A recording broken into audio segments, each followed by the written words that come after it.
Hello, good evening. Welcome to the business news update tonight on the Diamond News Desk at 8. Here are the top stories. Small businesses call for equal access to electricity, and Livingstone is set for massive development with the World Bank support. Later on, take a look at the money markets as well as some commodity prices for construction, the food items as well as the non-food items. All this is what I have for you today in business. Well, let's now get into the details of our business news update today. And we start off with our stories. To present them, my name is Cosmas Chongo Malenga. Small business owners in Lusaka's Ibex Hill area have appealed for fairness in electricity distribution, arguing that enterprises in residential zones should also be prioritized. Saloon owner John Mwene noted that while government has prioritized power supply in low-income compounds, entrepreneurs in areas such as Ibex Hill are equally struggling, as not all can afford alternative energy sources like solar. A spot check in Kanyama compound found welders and carpenters operating thanks to improved power availability. However, tie-up repairer Matthews Mutale urged government to maintain consistency in load-shedding schedules, warning that irregular cuts severely disrupt the business operations.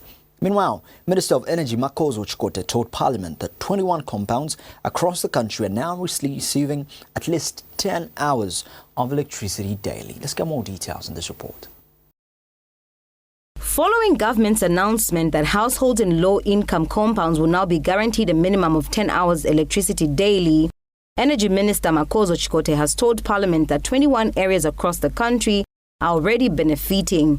Among them are Busakile in Kitwe, and Kanyama, Matero and Mandevu in Lusaka. The 21 compounds, Chipulukusu, that is in Dola, Madam Speaker, Patamatu,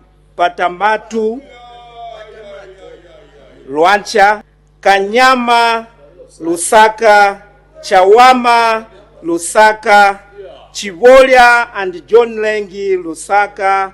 If the people in Mandevu are not receiving 10 hours, those are the issues we will look at because they have been scheduled as the first 21 compounds. Those are the issues. This is a program that has just been implemented. A Diamond News check in Kanyama confirmed steady supply with welders and carpenters back in business. Local welder Metro Mwemba says power availability from 7 in the morning to 7 in the evening over the past 2 weeks has revived daily operations. But at least tisevenza noti vijavauti kulibiletwa angaende kwati kuma 20 hours 22 hours, then by 8 9 or 10 ya bwera. From that time, at least mungasevenza again. But not everyone is satisfied. Saloon owner John Mwene notes that while government is focusing on low-income compounds, entrepreneurs in other areas are equally struggling, as not all can afford solar and other alternative energy sources. They should just share power equally, not like these people, they are in my yard, but the power should just share equally. Like here, kuma business places, at least we can have power until morning, maybe until 19. She was knocked off, so it's okay on that. Elizabeth Nambela, a saloon owner in Lusaka's Ibex Hill area, who opted to remain anonymous, has also echoed the call. I think it's fair because even us, we are affected, so we need power to work, to make money, so I don't think it's fair. They should think about us as well. We can't afford, just because we are in Ibex or what, doesn't mean that we can afford solar or genset. Meanwhile, tire repairer Matthews Mutale has urged government to maintain consistency in load-shedding schedules. Because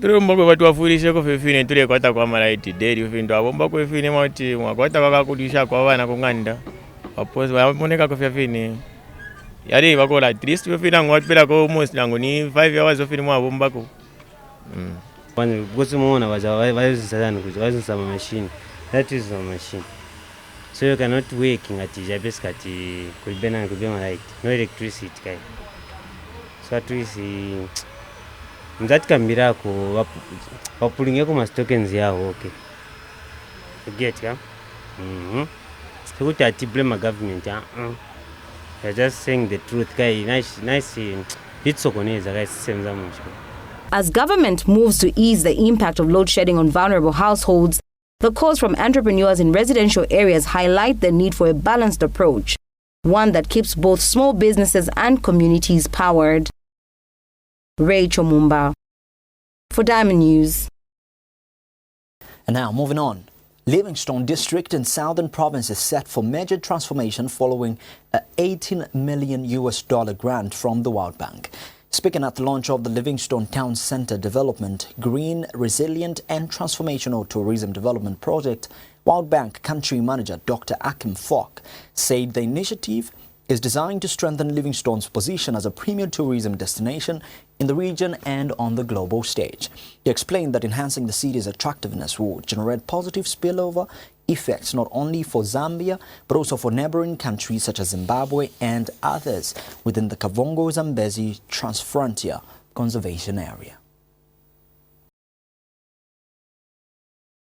The rehabilitation of about 8 kilometers of township roads is underway in Livingstone District, southern Zambia, Zambia's tourism capital, thanks to World Bank funding. The project is designed to enhance the city's image and reflect its tourism status, finally answering to long-standing calls by the Zambia Association of Indigenous Tour Operators and residents to beautify Livingstone. Activities in Livingstone are being implemented jointly with the Livingstone City Council, and we hope to attract investments and developments from the private sector and many partners. Mayor Constance Muleyabai says the works will not only improve the city's outlook, but also support local livelihoods. The program we launched today is a blueprint for sustainable progress, enhancing mobility, public services, and the overall visitor experience. The initiative also empowers our local institutions with the tools and capacity to deliver more efficiently. Tourism Minister Rodney Sikumba adds that government hopes the initiative will boost tourism activities and increase revenue for the country. And this is an opportunity for you to tell us what you want to see through your lenses, how best we could create value out of this city of ours. And deliberately so, ladies and gentlemen, and that is the reason why my ministry is engaging the property owners of Livingstone, especially along the strip here. The launch of the Green, Resilient and Transformational Tourism Development Project comes during this year's World Tourism Week, observed under the theme Tourism Through Sustainable Transformation. Gabriel Josias Mova, Diamond News, Southern Zambia.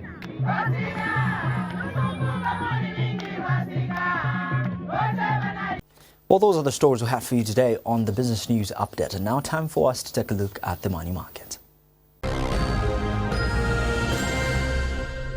Well, for the money markets today, here's how the kwacha performed on the international market. And start off with a buying price. The United States dollar was buying at 23 kwacha 16 Ngwee as of the end of business day today, and it was selling at 23 kwacha 95 Ngwee today, the 23rd of September 2025. These are the average commercial rates of the two currencies as of today.